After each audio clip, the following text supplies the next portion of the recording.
شریعت نے گنجائش دی ہے کہ کبھی بیوی کو راضی کرنے کے لیے خلاف واقعہ بات کرنی پڑے تو کر لینی چاہیے، تو وہ کراتی بھی ہیں۔ 3 موقع پر خلاف واقعہ بات کرنے کی اجازت ہے، واقعے کے خلاف بھی آپ بات کر سکتے ہیں۔ جنگ کے موقع پر 2 لوگوں کو صلح کرانے کے لیے اور بیوی کو راضی کرنے کے لیے کر لیں کوئی ایسی بات، بے شک اپنی طبیعت پہ جبر کر کے کر لیں، گنجائش ہے، اجازت ہے۔ تو وہ کہتے ہیں جب وہ گاڑی میں میرے ساتھ بیٹھی بن سور کے، وہ تقاضا کرنے لگی کہ میں نے مطلب بڑے اچھے کپڑے پہنے ہیں پر آپ نے توجہ نہیں کرائی۔ وہ سیاںا بندہ تھا، وہ چاہ رہا تھا کہ میری خاتون سمجھ جائیں۔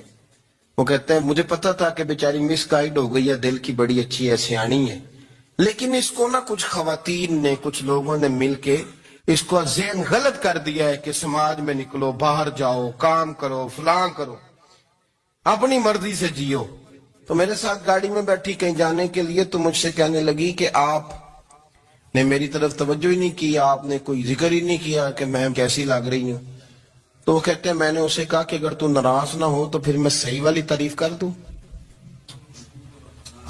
تو اس نے کہا کہ آپ کر دیں۔ تو کہتے ہیں میں نے درد سے اور خلوص سے اپنی بیوی سے کہا، خلوص کے ساتھ میں نے کہا میں تو روز گھر ہوتا ہوں، روز شام کو گھر ہوتا ہوں، اگر تو میرے لیے تیار ہوتی تو میں تیری تعریف کرتا، لیکن آج تو باہر جانے کے لیے تیار ہوئی، تو پھر ان سے تعریف کی امید رکھ جن کے لیے تو نے تیاری کی ہے۔ میرے لیے تیاری کرتی تو میں تو ہر شام تیرے پاس ہوتا ہوں۔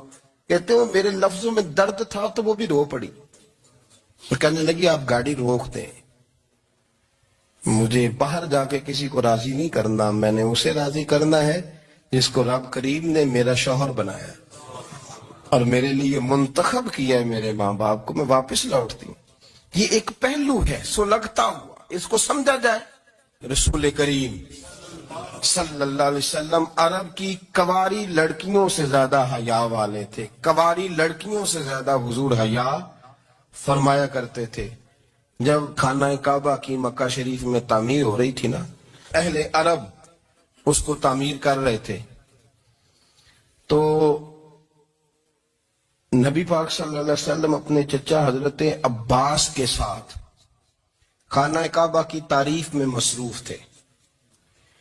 تو عرب کے لوگ چونکہ لمبا کرتا پہنتے تھے پیروں تک، تو نیچے اگر کسی وقت کوئی چیز نہیں بھی ہوتی تھی تو کسی کو وہ نظر نہیں آتی تھی، چونکہ پردہ رہتا تھا، لمبا کرتا پہنا ہوا ہوتا تھا۔ تو جب بچے، سرکار کی عمر مبارک بھی ابھی تھوڑی تھی، تو اس طرح بچے جب نکلتے تو وہ کئی دفعہ اپنی تہمت اتار دیتے نیچے سے، اور کوئی مزدوری کرنے لگتے تو 3-4 طے کر کے نا تہمت کی کندھے پہ رکھ لیتے، جس طرح کبھی دیہاتوں میں لوگ کپڑا سر پہ رکھتے تھے کہ اوپر اگر کوئی وزنی چیز رکھیں گے تو وہ تکلیف نہیں دے گی۔ نبی پاک صلی اللہ علیہ وسلم بھی سب لوگوں کے ساتھ خانہ کعبہ کی تعمیر میں شامل تھے۔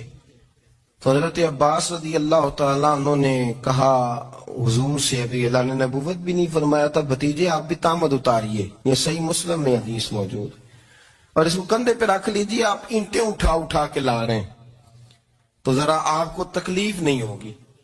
تو سرکار دو عالم صلی اللہ علیہ وسلم سے یہ بات کہی، اور پھر جلدی سے حضور کی تہمت کو نکال کے نا، حالانکہ لمبا کرتا پہنا ہوا ہے، تو وہ جیسے ہی ان کے کندھے پہ رکھا اینٹیں رکھنے کے لیے، تو سرکار تو زمین پہ گر گئے، بے ہوش ہو گئے، آنکھیں آسمان کی طرف، اور پھر حضور پکار رہے ہیں آزاری آزاری آزاری، میرا تہمت دے دو، میرا تہمت دے دو۔ کبھی کوئی شخص اس وجہ سے بھی بے ہوش ہوا ہے کہ میرے وجود سے کپڑا اتر گیا ہے؟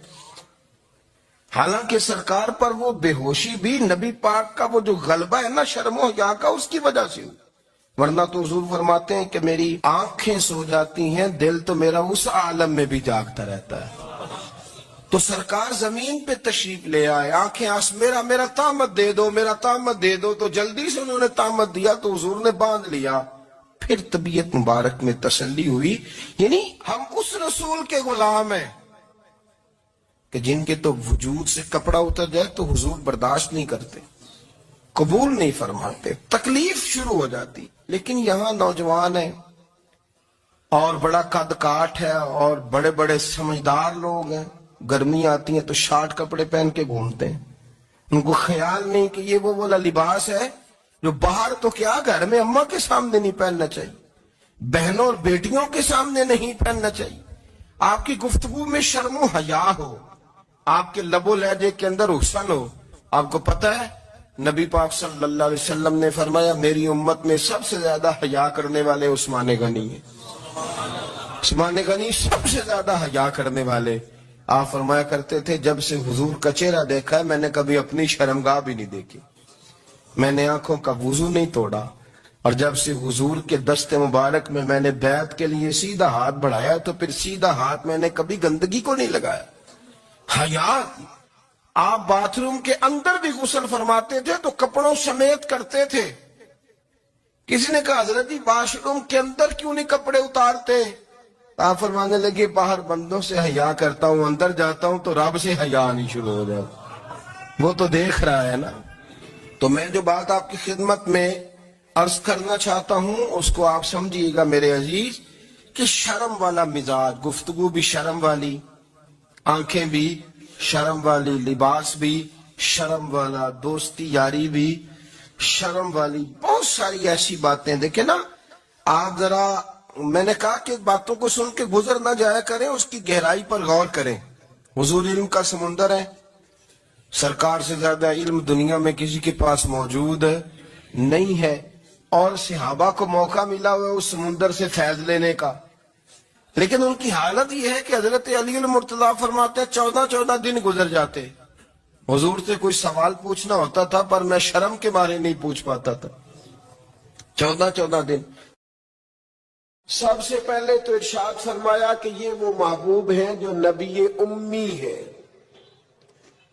نبی پاک صلی اللہ تعالی علیہ وسلم نے کسی مدرسے سے پڑھا نہیں، حضور علیہ السلام نے کسی دنیاوی استاد کے سامنے بیٹھ کر تعلیم حاصل نہیں کی، محبوب کو جو پڑھایا اور سکھایا ہے رب تعالیٰ نے سکھایا ہے۔